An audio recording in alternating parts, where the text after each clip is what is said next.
Parce que quand tu te lèves pour parler de Jésus-Christ, certains t'aimeront pour ces mots. Mais je sais que certains aussi vont me haïr pour ces mots. Ça fait partie du contrat. Quand tu te lèves pour chanter pour le Christ, certains vont t'aimer, mais certains vont te haïr. Ça fait partie du contrat. On a signé, on accepte. Imaginons demain, on dit, vas-y, a eu 10 enfants qui n'ont pas la même mère. Après, pas un billet, on me dit, viens prêcher. Je dis, pêche-moi. Quand vous le disiez ou pas, vous allez dire, ce gars-là, il va dire quoi? Il va dire quoi? Et David me disait, fais tout pour que dans ta vie, jamais que tes ennemis ne parlent et que toi tu ne bouges pas. Je me rappelle un jour, j'étais parti à un concert.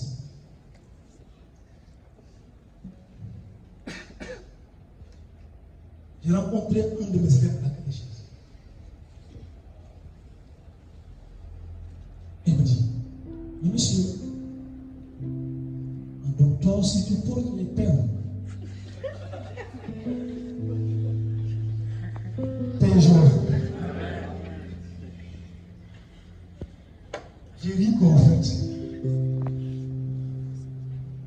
Alors je me suis promis, Dieu, toute ma vie,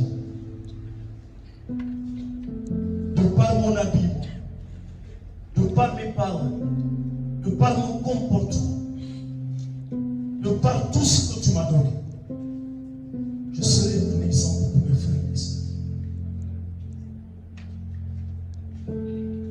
Je ne veux scandaliser personne. Parce que quand tu es devant, tu es visible. Ne dites pas, là où je suis, on ne me connaît pas. J'ai fait des voyages dans toute région. Je chante un concert, je descends, je dis là, personne ne me connaît. C'était en Bodjen. Imaginons, tu vas en Bodjen, des kilomètres et des kilomètres d'ici. Là, tu dis non, vraiment, ici, bon. J'ai fait des années au Sénégal. C'est la première fois que je suis en Bodjen. Donc ici, c'est pourquoi personne ne me connaît. Et une fille vient me dire, ça va? Je dis, ça va bien. Je dis, moi je te connais. Je dis, tu me connais. Elle dit, tu n'es pas de la paroisse d'Abraham. Je dis, et si j'avais fait une bêtise en disant personne ne me connaît, les gens vous regardent. Il y a des gens qui vous prennent comme modèle. Ils vous l'ont dit, d'autres ne vous ont rien dit. Gardez-vous de les scandaliser. Partout où vous êtes, si on doit prendre un modèle, ça doit être vous.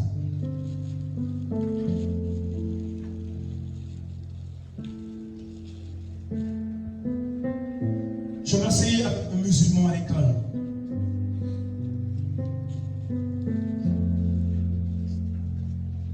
Quand le pauvre de ceux venait, on disait il y a des pauvres, on doit les aider.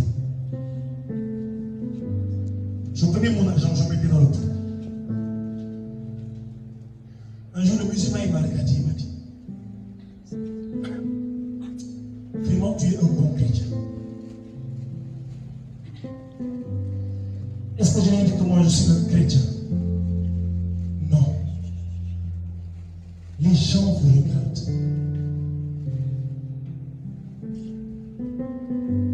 Soyez des modèles là où vous serez.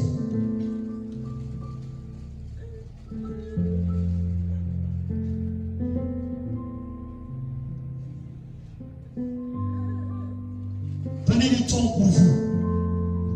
Mais n'oubliez n'oubliez pas Dieu.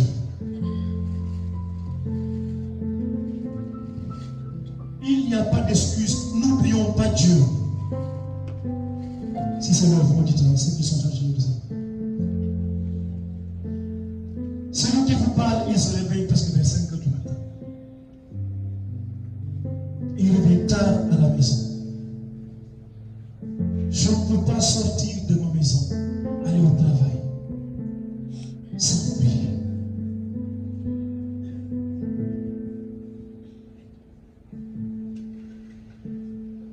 Parce que celui qui prie est une muraille imprenable.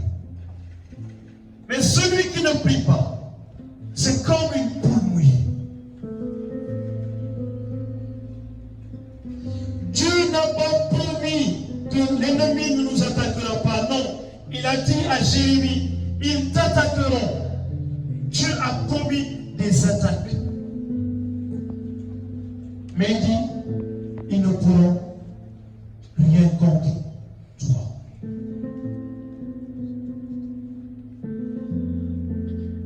Parce que je suis avec toi. Est-ce que Dieu est dans vos vies?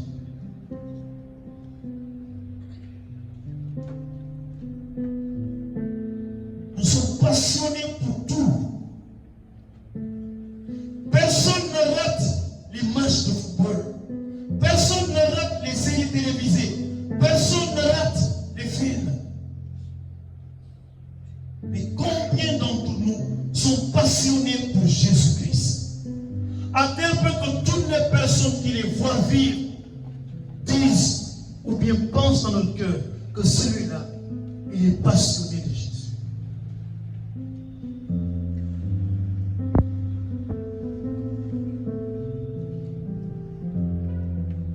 Soyez des hommes et des femmes de prière.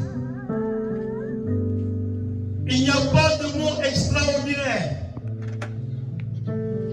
Il n'y a pas de langue spéciale. Je vous le demande de tout mon cœur, soyez des hommes et des femmes de prière. L'heure avance.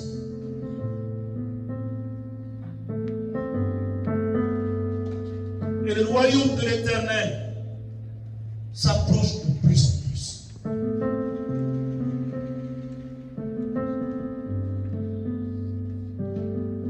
Un jour, je demandais à Dieu, mais comment aujourd'hui nous pouvons voir un lion qui est là et tout le monde prend la fuite? Comment pouvons-nous voir la mort aujourd'hui et tout le monde prend la fuite? Et que des années en arrière, devant la mort, les symboles ne recueillent pas. Jésus, quelle est cette différence? Jésus, qu'ont-ils et que nous n'avons pas?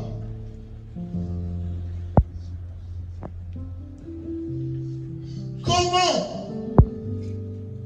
on pouvait dire à Saint-Paul, dans cette ville, la persécution, les chaînes, les coups, les pierres, la prison t'attend. Quand tu veux passer ici, on te défie de quoi? Les gens disent, ah, on est oui. Mais comment Saint-Paul, tu dis, c'est quoi la différence, Jésus?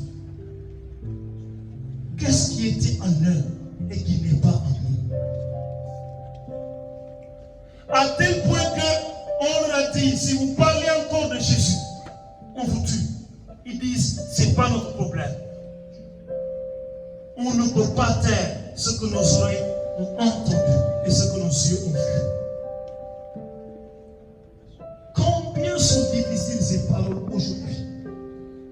J'ai dit à Dieu, c'est quoi le problème?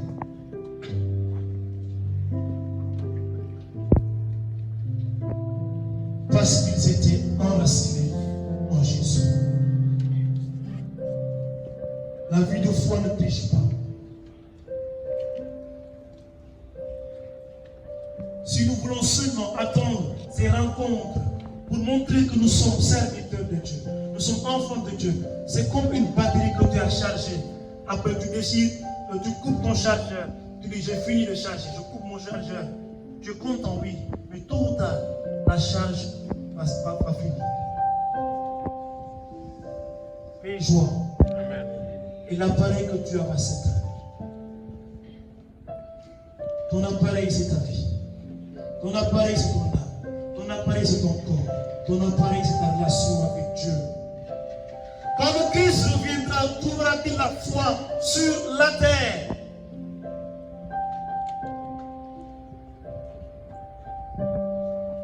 Ne sortez jamais de vos maisons sans parler à Dieu, sans parler à celui qui est capable de maintenir vos flammes allumées jusqu'à son retour. Quelle que soit votre fatigue,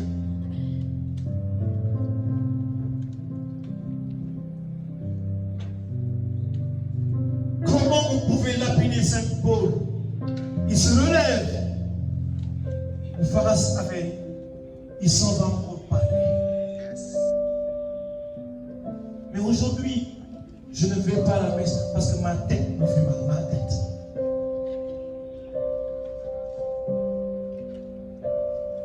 Aujourd'hui, je ne vais pas à la messe parce que je sens un peu de fièvre.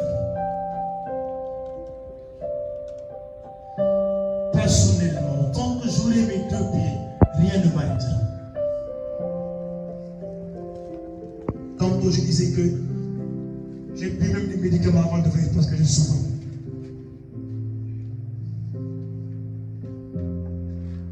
Comment maintenant c'est possible? Ça ne se fait pas quand on est devant les gens. C'est quand tu es seul et que personne ne te voit dans ta chambre. Quand tu charges ta vie de Dieu.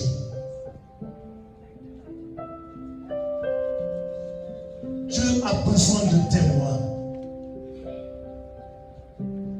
Dieu a besoin de témoins. Dans vos écoles, dans vos lieux de travail, Dieu a besoin de témoins. Tout le monde doit savoir que lui, il ne triche pas. Tout le monde doit savoir que si tout le monde vole, lui, il ne volera pas. La Bible dit que lorsque les Juifs ont regardé les apôtres, après la mort du Christ, ils ont vu en eux ce qui reposait en Christ. L'Esprit de Dieu reposait chez les apôtres. Quand les gens te voient, peuvent dire qu'en cet homme, en cette femme, on a beau le détester, la détester, mais vraiment en elle ou en lui repose une chose de Dieu. Dieu a besoin de témoins. Des gens, quand on les voit, même si on veut faire le mal, on a honte de faire le mal devant eux. Parce que c'est comme les prophètes de l'Ancien Testament. Lorsque le peuple voulait commettre le péché, la présence de l'homme de Dieu faisait que le peuple laissait le péché à terre.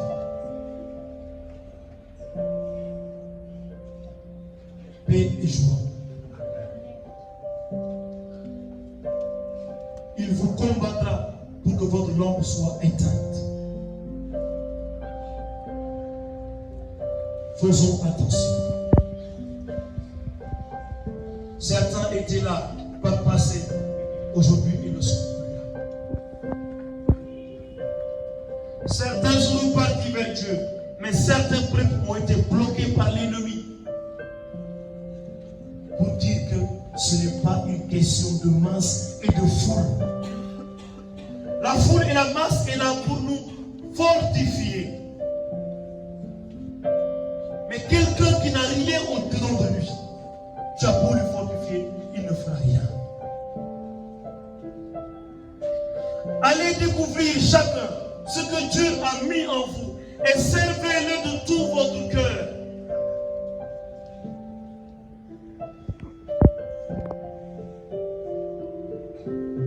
Que votre amour pour Christ soit visible là où vous êtes. Quel que soit ce que vous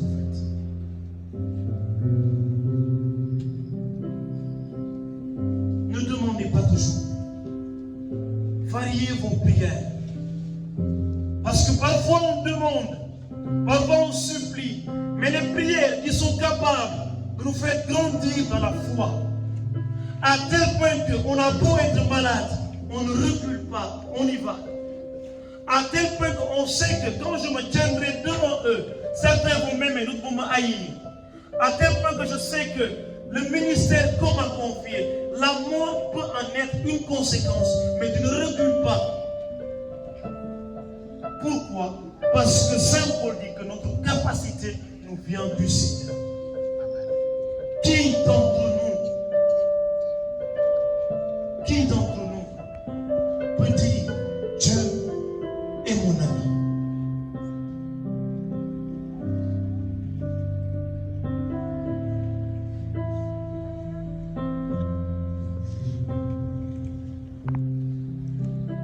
Certains ont laissé Christ à cause de la maladie.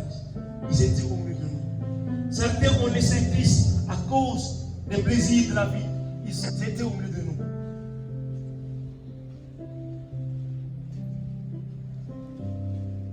Nous engageons le Christ et nous portons son étendard. Ne salissons pas cet étendard. Qu'on ne dise jamais de vous que tel homme a enceinte telle femme à la maison.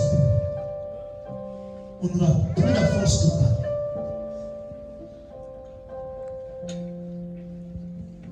Cultivez vos dons et vos charismes parce que c'est ce que Dieu nous demande. Mais que servira-t-il d'être la personne qui parle le plus bien au monde si je suis orgueilleux, si je suis colérique, si je ne pardonne pas, si dehors j'insulte, si je suis dans les films pornographiques, si je suis dans le malade, vous me direz en français, dans le malade, paix et joie, les gens nous sont à l'œil. Ne scandalisons personne et ne donnons à personne l'occasion de fermer nos bouches. Amen.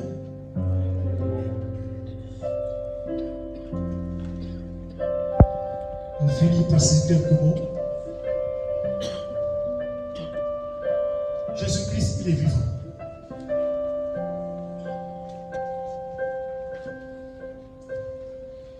Je me rappelle, je devais faire vraiment, j'en avais parlé un dimanche à la paroisse, j'en profite pour le faire encore. Je devais faire mon examen. Quand tu fais ton examen et que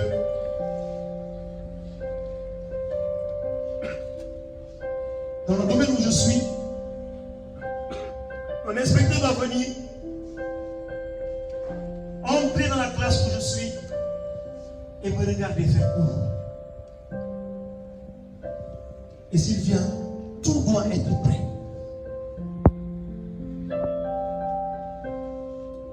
J'étais tellement fatigué et j'étais convaincu que toutes les conditions pour que je puisse échouer étaient là. Parce que rien n'était prêt.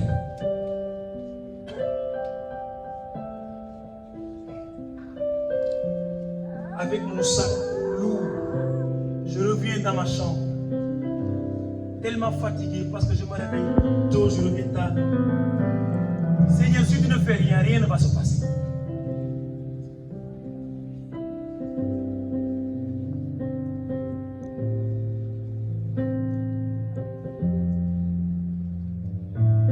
Dieu,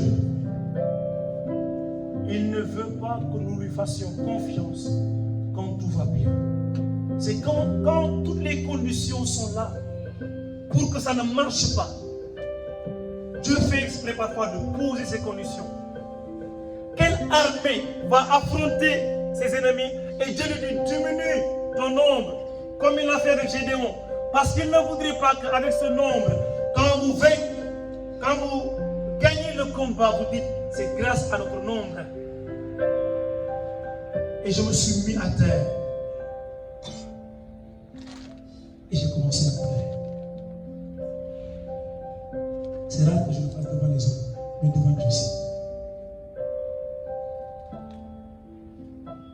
Et il m'est venu à l'esprit ce que Moïse avait dit. Les Égyptiens que vous voyez là, vous ne les verrez plus. Regardez seulement ce que Dieu fera.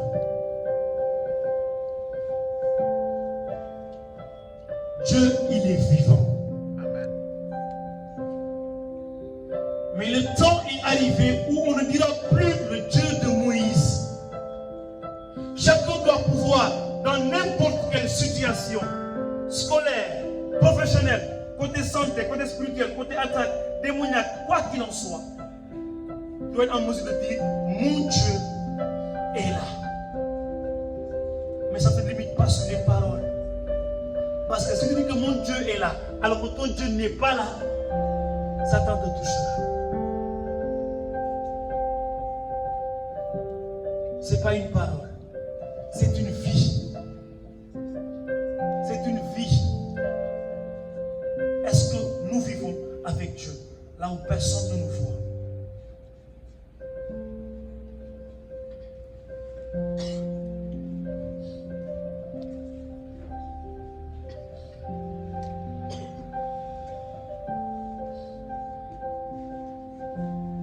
Donnez un pistolet à 2 personnes.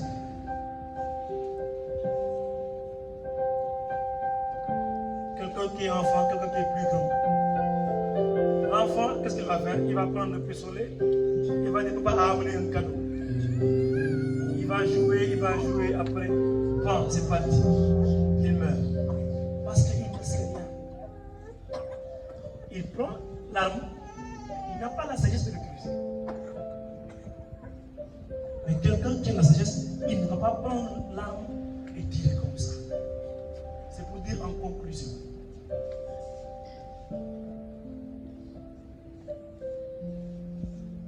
Renforcez vos charismes. Renforcez vos ministères. Soyez des chantres très profonds en Dieu. Soyez des prédicateurs. Soyez des enseignants très profonds en Dieu. Soyez des intercesseurs très profonds en Dieu.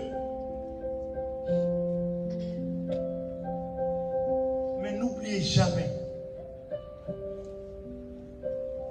que ce qui fera que Dieu trouvera sa joie en vous et que vous serez acceptés par les humains, vous trouverez grâce auprès de Dieu et des hommes.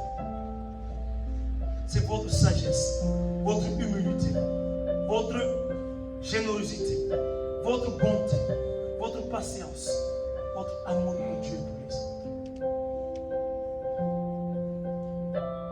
Car les talents passent. Il est capable de le faire. Et il le fera. Parce que c'est lui qui débute une foi chez quelqu'un et qui l'amène jusqu'à la perfection. Je ne suis pas parfait et je sais qu'il est toujours en train de faire. Il le fera. Le souci, c'est ce que tu fais. Il ne cassera pas la porte de ta vie. Il va juste fermer. Quel que soit ce que tu as fait. Si aujourd'hui tu reviens vers lui, il te relèvera.